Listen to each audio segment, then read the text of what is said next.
2 days from now, Bullock and Jim Gordon will share a smoke in a patrol car. Bullock will point out they don't have to do this, but Jim disagrees. He warned him. He said this would happen. Two-Face has too much on everyone. Gordon, Bullock, the whole damn city. But Batman didn't listen. It's over. The raid on Wayne Manor begins.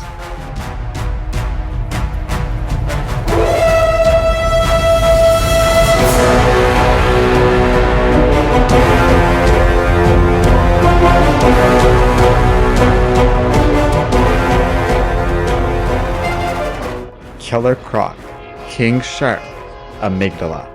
Not the smartest thinkers in the world, but together, Batman is badly outmuscled. They thrash the hero around for a bit, but Bruce is finally able to hit King Shark with a specialized compound that makes the monstrous villain sick. This shark repellent causes him to fall into Amygdala, and both of them plummet from the train. Killer Croc is unimpressed, so, with a specialized batarang, Bruce pins a log to the villain. Croc laughs this off, not realizing the plan. Harvey is not amused. 156 miles so far, but the fun isn't over yet. Cheshire and Copperhead, two of the most toxic people on the planet. Harvey admits that Batman got farther than he expected, but he's got maybe a minute before those poisons kick in. Dent warned the Dark Knight this would happen. As he begins mocking his enemy, Batman tethers himself to Harvey and says he set up charges on the train the second he saw Killer Croc. Separated from the assassins, Dent and Wayne plummet into a river below. 20 hours before this, the mob heads of Gotham met with an assassin known as Anatoly Knyazov. They call him the Beast. Penguin and the others have avoided hiring this guy before due to his feared reputation. But together, the three gangs have just enough money to elicit his services, and given the situation, he's needed. But Batman is an unusual target, even for Anatoly. So, Knyazov has an additional condition to taking the job. He's used to doing things quiet, all stealth-like, but with Batman, he finally gets to be loud. So he'll get the bat for them. All they have to do is clean up his mess. Meanwhile, in the Batcave, Duke and Alfred review Two-Face. Duke notices two very different versions of the villain. A smart gangster that planned heists and robbed banks, see? And a merciless killer. Alfred explains that children tend to know Two-Face for his more extravagant efforts, but there's more to it than that. Harvey's side of the personality will often sabotage Two-Face, deliberately getting himself caught with petty crimes and theft before the darker persona can come out. But when that comes out, well, that's the Two-Face parents worry about. Pennyworth then shows Duke the supposed way to cure Two-Face, a compound apparently created by Harvey himself. Thomas instantly realizes this is a trap. He speeds off to help his friend, even though by now he is far behind.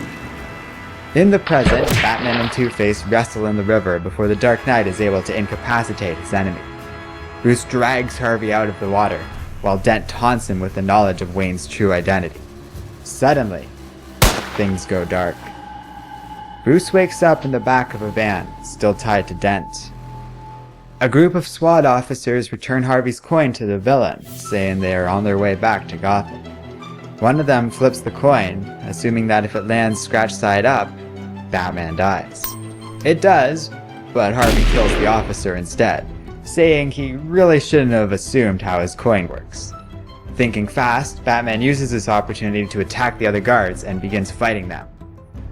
But that isn't how this story ends. The drivers then see a figure on the road. His name is the Beast. It's gonna be fun making a mess. 2 days later, Gordon and Bullock make their way into the entry to the Batcave. They force themselves in and are shocked. Jim wonders just what the hell Bruce has done.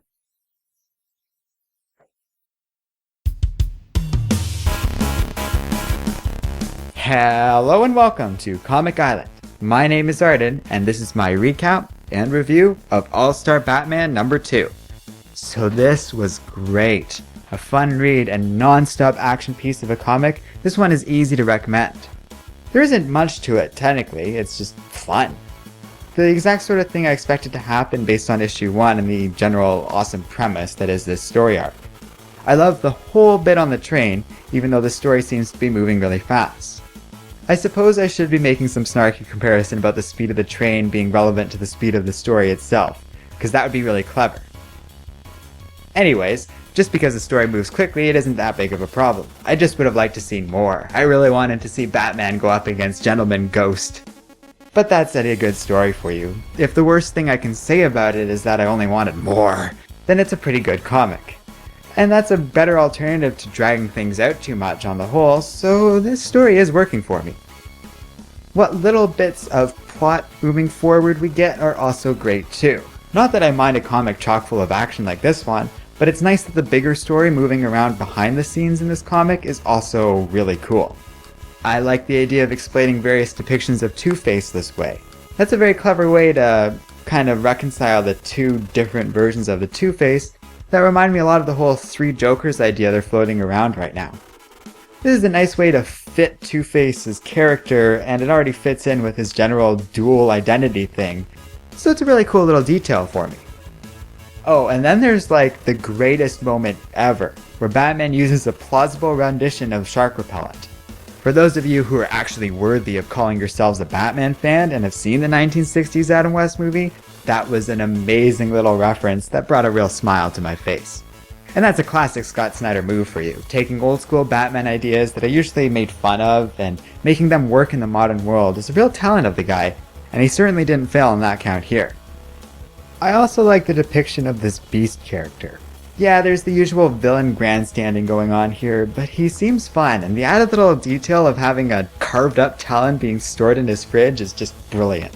The ending's also interesting, although I strongly suspect this is a fake out. Like they're gonna get past the clock and it's just gonna be nothing, and they're gonna be like, what? How did he get rid of the Batcave? And then Bruce did some elaborate scheme to do that or something.